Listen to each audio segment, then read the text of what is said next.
Nigériennes, Nigériens, mes chers compatriotes, chers patriotes et panafricanistes. De Bamako à Dakar en passant par Lomé, Abidjan, N'Djamena, Conakry, Cotonou, la jeunesse panafricaniste est aujourd'hui debout, dressée comme un seul homme pour dire stop à la France-Afrique et en avant pour l'émancipation des peuples africains du joug du néocolonialisme. Nous disons d'une même voix stop à cette politique française en Afrique.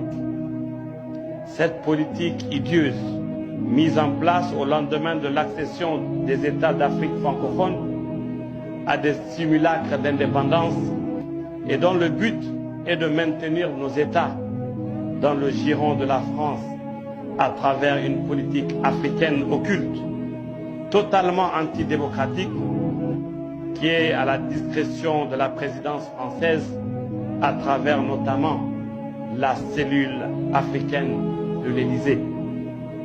Des liens financiers occultes entre certains États africains et des partis politiques français, sur base de corruption de responsables politiques africains et français et d'acquisition mafieuse par des responsables des pays africains de biens mal acquis.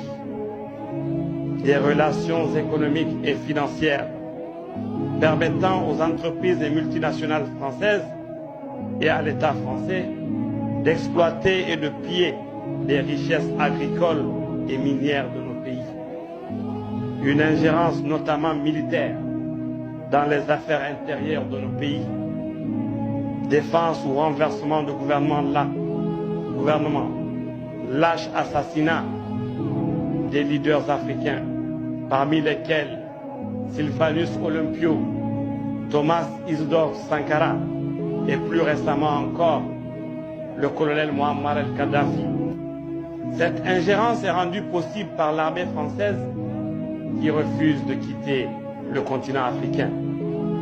À ce jour, c'est notre pays, le Niger, qui facilite le redéploiement des forces d'occupation Barkhane pour sauvegarder des intérêts économiques et géopolitiques de la France en Afrique de l'Ouest. Imaginez un peu, mes très chers compatriotes, chers panafricanistes, le paradoxe que constitue la présence de ces bases étrangères dans nos pays. D'une part, rien ne se passe dans nos pays qui échappe à leur réseau d'écoute et d'espionnage, mis en place le plus souvent avec la malheureuse complicité d'agents locaux recrutés dans toutes les sphères, armée, police, journalistes et malheureusement au niveau même de la société civile et de certains partis politiques. D'autre part, aucune autorité de nos pays ne sait et ne peut savoir ce qui se passe dans les bases militaires étrangères présentes sur nos sols, ni leur nombre d'avions qui décollent et atterrissent sans qu'on le sache ce qu'ils transportent. Pire, notre pays, tout comme le Mali et le Burkina Faso, n'ont jamais payé un aussi lourd tribut, autant qu'après l'installation de ces armées étrangères dans nos pays respectifs. C'est pourquoi nous nous interrogeons sur la pertinence de cette présence militaire sur nos territoires. Du reste, nous sommes convaincus que nos forces de défense et de sécurité ont les compétences et les capacités pour assurer par nous-mêmes la sécurité de nos frontières et de nos populations, à la seule condition que les dirigeants actuels leur en donnent effectivement les moyens. Mes chers compatriotes, chers patriotes et panafricanistes, à côté de ces forces d'occupation, la France dispose d'un autre moyen d'asservissement, moins visible, mais beaucoup plus nuisible, le franc CFA. Dès le début des indépendances, le colon français nous a en effet imposé une monnaie enrhumée d'abord au franc français, puis à l'euro. sans flexibilité aucune, compromettant de facto les efforts de développement économique et social de nos jeunes États.